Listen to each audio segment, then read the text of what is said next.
Hi, I'm Fran Skinner-Lewis, the founder of Global Action Initiatives, the exclusive partner of the United Nations Office on Sport for Development and Peace in the United States. We are here at IMG Academy again for our 2-week summit on the International Sport for Social Change. We have brought together young leaders from countries around the world who will learn from each other and facilitators on ways that they can use a variety of sports to change their communities for the better. So watch for updates during this 2-week period, and hopefully you can go to our website at oneteam.global and check all the action. One of the important things that we will be teaching as sort of the thread for the 2 weeks is the variety of ways that sport can be a communication platform, bringing together people of all ages so that you can begin distributing information for prevention on health issues, for empowerment of education, especially for women and girls, and also ways that you can translate the skills you acquire through sport into those that you will use to lead your generation or to start a business. So real theoretical and practical applications, but all built on these game changers actually changing the world.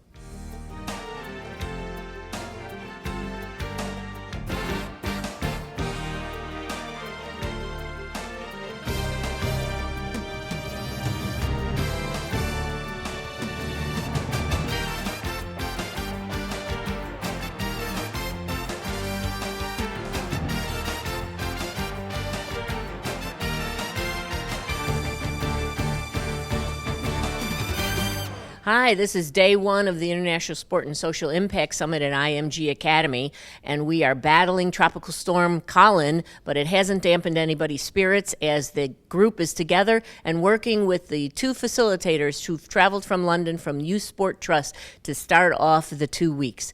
They have come with the support of the British Council to introduce to all of our global leaders different ways that they can break the ice, that they can energize their communities, and that they can really tap into the power of sport. So watch for more updates.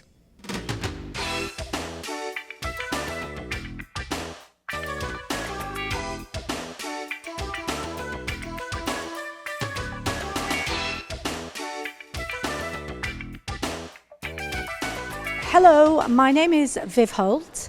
I'm the Strategic Manager for the Youth Sport Trust International, and we've been asked to be the lead facilitators for the United Nations camp, which is being hosted by Global Action Initiative. The Youth Sport Trust is a UK-based charity, and we've been operating for 20 years. And our major vision is to make the lives of young people brighter through PE sport and active play. We work in 64 countries around the world, and it's our relationship with the United Nations who spotted us and said, because of our experience, could we come along and work with them? The role of the Youth Sport Trust at this camp is to be the glue for the camp. These youth leaders will get lots of opportunities with expert facilitators in their field, and we work on the generic skills that they need in order to do their activities back at home. So we look at leadership, building teamwork, understanding sport for development, and we also do a whole session which we think is really important on child safeguarding and well-being. One of the things that we do every morning, which is a really important part of the camp, we do a reflection and review of the day before. They analyse what they've done, and importantly, they then look at how they can apply it to their context at home, because they all have different contexts, but that application of the skill is a really important part of the process. The greatest experience they will get from this is knowledge exchange, learning from each other, from their contexts. One of the things that people tell me is I'm very good at what I do, and I'll be very honest with you, everything I've learned from other people. And so for me, if they take away some knowledge and some understanding of how others do it, that will inspire them to be even better. The philosophy of the Youth Sport Trust is learning through doing. So we believe you learn best when you do things, and we have a little motto: tell me and I forget, show me I might remember, involve me in learning and I will understand. So we want to involve them through the process so they remember what they've done and they're more likely to reflect on it. One of the challenges is these are good young leaders, and we've got to move them from good to great. So they've got to learn to not just be leaders but followers. Because leaders have the vision, but followers are the creative people. So we're really going to work on that with them and hopefully help them develop enough skills to enhance the work they do at home. Today's a really special day because it's an unknown day for them. They're all keen to do the very best they can be. We haven't got to the stage where anybody's trying to outshine at the moment, but that is going to be something we have to work on, about when it's appropriate to be a leader and when it's not appropriate to be a leader. And I think our job throughout the camp is to make sure that every day we energize and enthuse them, so that when they get a new facilitator, they greet them with the same amount of energy and commitment as they are with us today. One of the reasons I joined our charity was because I wanted to change the lives of young people, and here at the camp, there's an opportunity to really engage with young people, and if one young person goes back and does something that benefits other children in their country, then our job has been done. And I'm humbled to be in the presence of young people who are creative, innovative, resourceful, and I just want to contribute to that process. They've got an amazing program put together by Global Action Initiative in partnership with the UN. They're going to do work around advocacy, understanding how to best develop your media side. They're going to get some sport-specific training and how you can use that for sport for development. A varied and exciting program, and every day is going to be an adventure.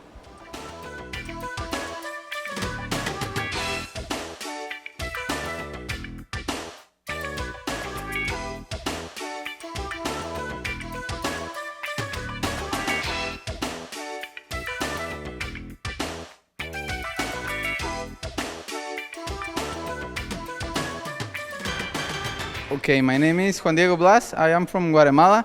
I work in my National Olympic Academy. I'm currently developing volunteering programs for athletes in my country.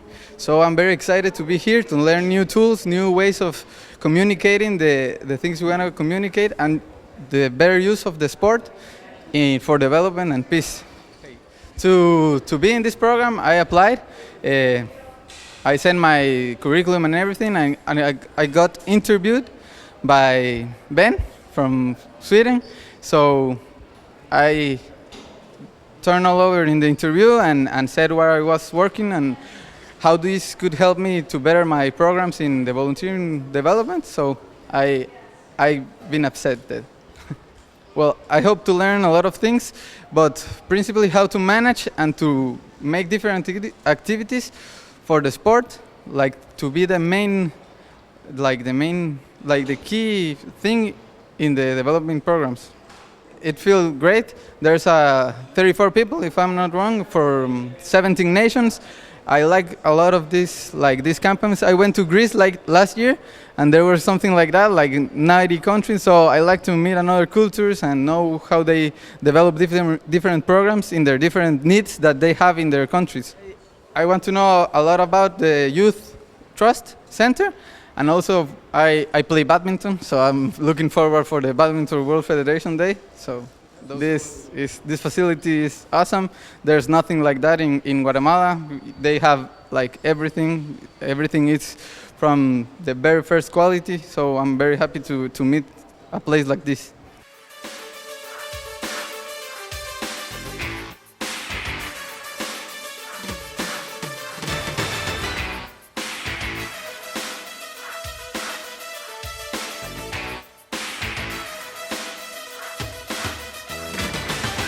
My name is Erin Boudreau. I'm originally from Connecticut in the United States, and I go to school in Washington, D.C.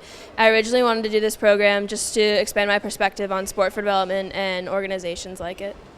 Well, my interest for Sport for Development started my freshman year of university when I started working for the Grassroots Project, and from there my school advisor actually told me about the application process, and I decided to apply. It was a series of questions with essay questions, and I'm very appreciative I was accepted. I think it's very important to get involved in something like this because you get so many perspectives from a lot of international participants, and that's the main thing I want to take away is being able to learn from people all around the world. I'm looking forward to working with our youth sport program facilitators, just like with leadership building exercises, and I'm also really looking forward to wheelchair basketball. I think it's really enlightening to get to see people's experiences and what their home countries are like, and even the first day, people's home country experiences are starting to come out, and it's really great that people bring their own cultures here. Right, I think the main thing is I definitely want to be able to develop the confidence to use sport for development and actually make it effective in local communities, and I think I'll definitely learn some of those tools to do that here. Oh, it's beautiful. It's amazing. Beautiful facilities and so far really friendly people.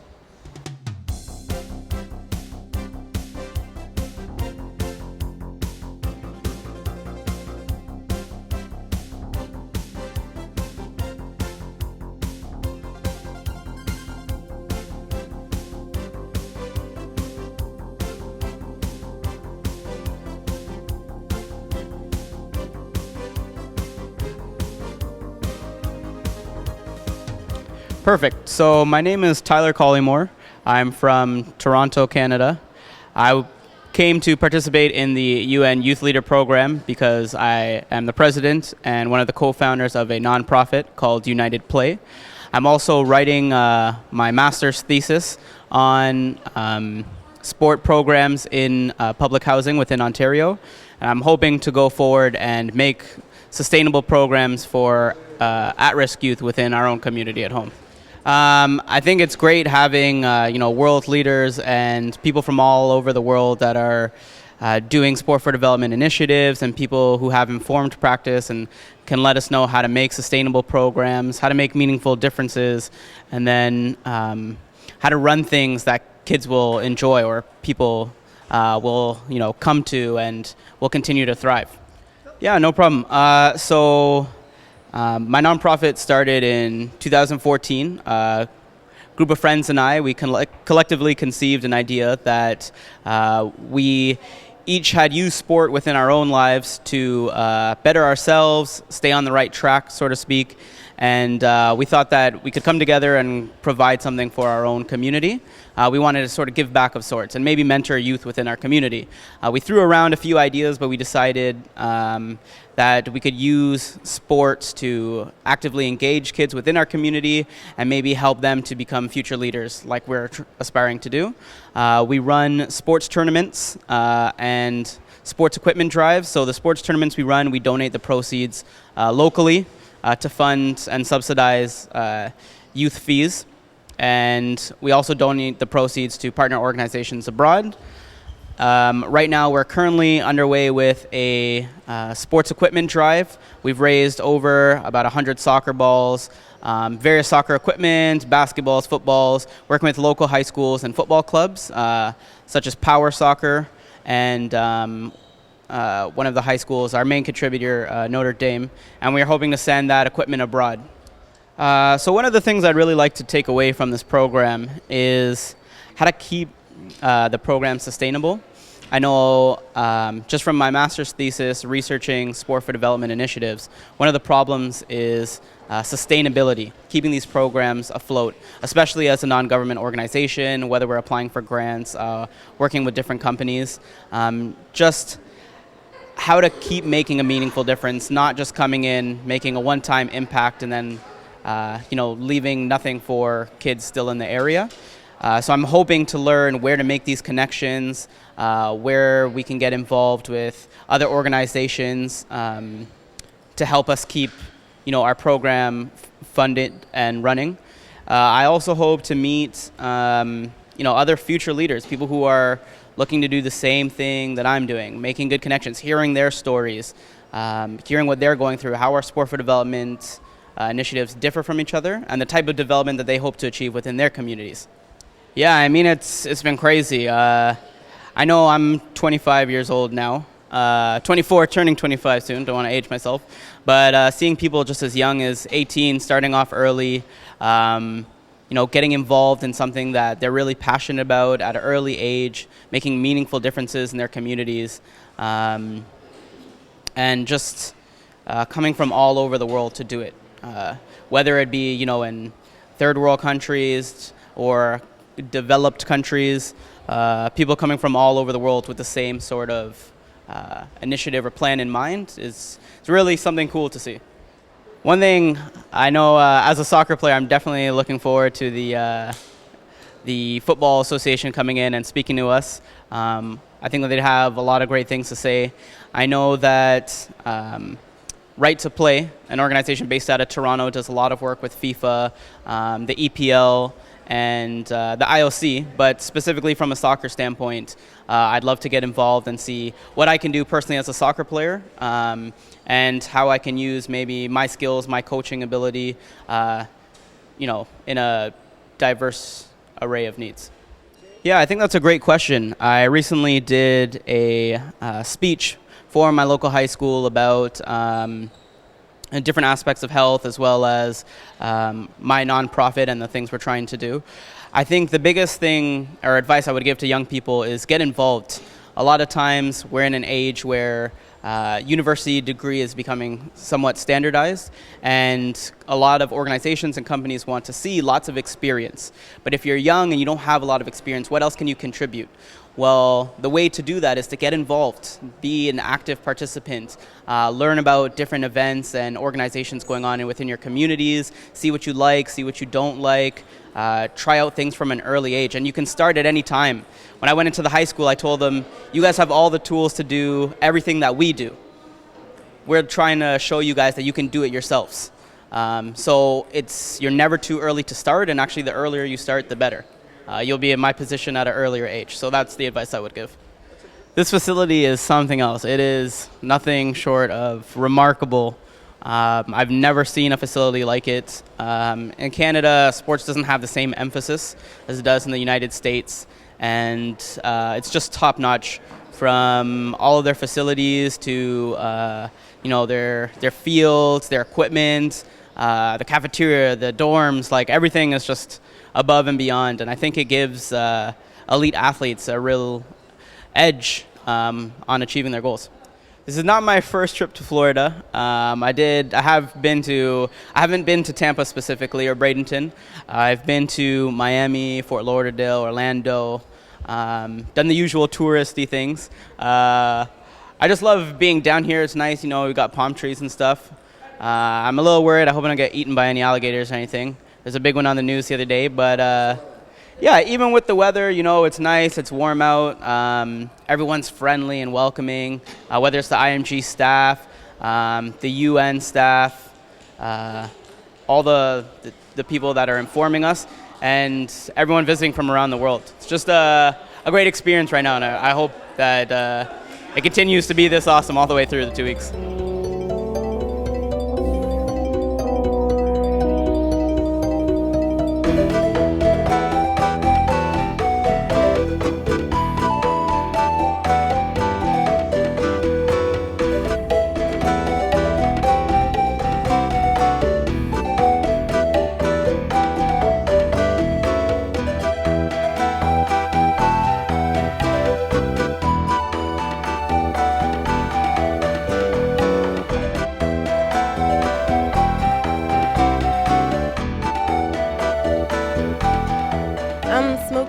From Botswana, and I'm here because I'm interested in youth leadership, specifically pertaining to sports. So as a young person, I feel that it is my duty to make a difference that I want to see. A lot of times we blame or we say that the government is not doing enough, but then the real question is, what are you doing? So I'm taking this opportunity to make the difference that I want to see in my country and the rest of the world. Okay, my profession deals with sports and physical education. So this automatically means that I am set in the sports arena. So back at home in Botswana, sports is still something that is growing, and the country as well as in the developing stages. So sports requires a lot of facilities or funds, and in a lot of cases we do know that sporting facilities and equipment on its own is a bit pricey, and in a country like Botswana it means that it's a bit of a challenge. That's why we are only used to things like football. That is because basically you can find a ball anyway, and other sports such as tennis, it's a bit pricey, and others. But Botswana currently is going through a transition from realizing that sports is not just something you can do for fun, but you can actually earn a living out of it, and it has got a lot of good in it, such as that a lot of youth who are engaged in sports desist from antisocial behaviors and such. Okay, I think that what we fail to realize first is that there's a lot of stages in participating in sports. Like, for example, you can participate first as an athlete, and then obviously we do know that there comes a point where you cannot participate anymore, and there's the afterlife of non-participation. That is something that a lot of cases we do not really put emphasis on, because we have athletes who are very much excelling, and then after that career is over, they really do not know what to do with their lives. So now the question is, there are people who are able to advocate, like myself, for everybody, especially the girl child, to be able to make a transition through being an athlete and after athleticism phase. So this on its own makes it easier for the girl child to know, or even the boy child to know, that participating in sports has a future. It doesn't only end when your career in sports ends. So as an advocate, I think I've done a lot of community outreach. I do peer counselings and mentorship to young children, and recently I was presenting at an IWG conference in Botswana, which we are preparing for Women in Sports conference in soon. So that on its own creates a platform for everybody else to see that sports is not just something you can do for fun, but there's actually more to sports that people don't appreciate, and it is up to people like us who can make it something that is clear to everybody, that no, you can make a living out of sports, and yes, there's some good that sport can do in your life, and even after you're done with sports, there's a lot of ventures that you can venture into to make a living for yourself, even when you're not an athlete yourself. Okay.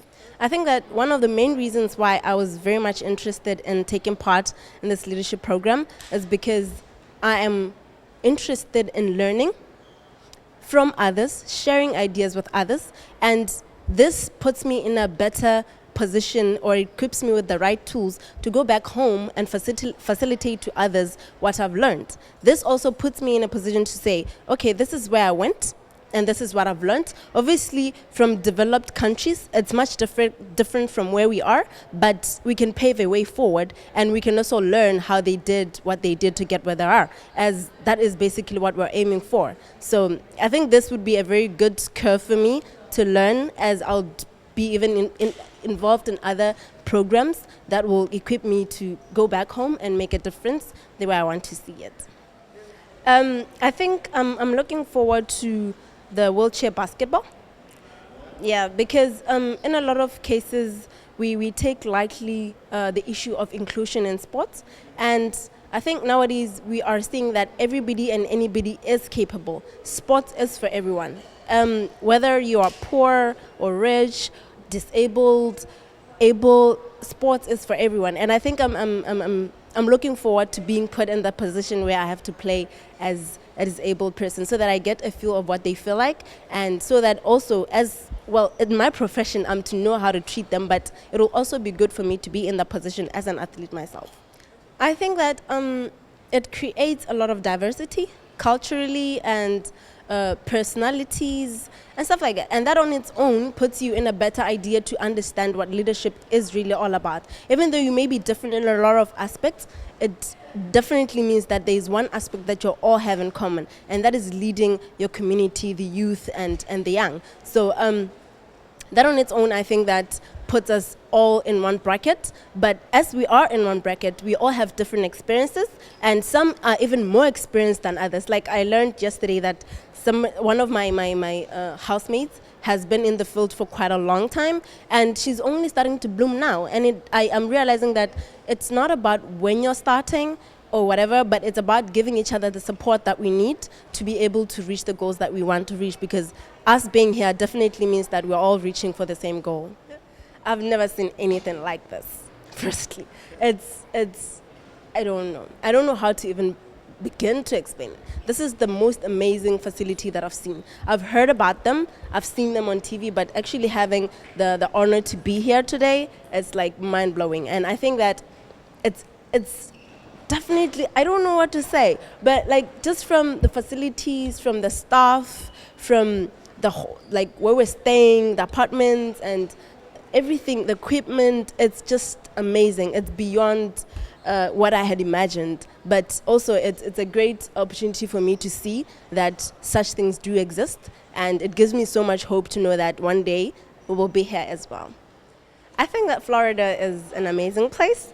I'm looking forward to seeing yes, sunshine. Well, I'm not really looking for the sunshine part because it's pretty hot from where I'm from. So all of this rain is pretty amazing to have a different feel of, being cloudy. Even though it's not cold, at least it's warm and it's not so, so it's a great place.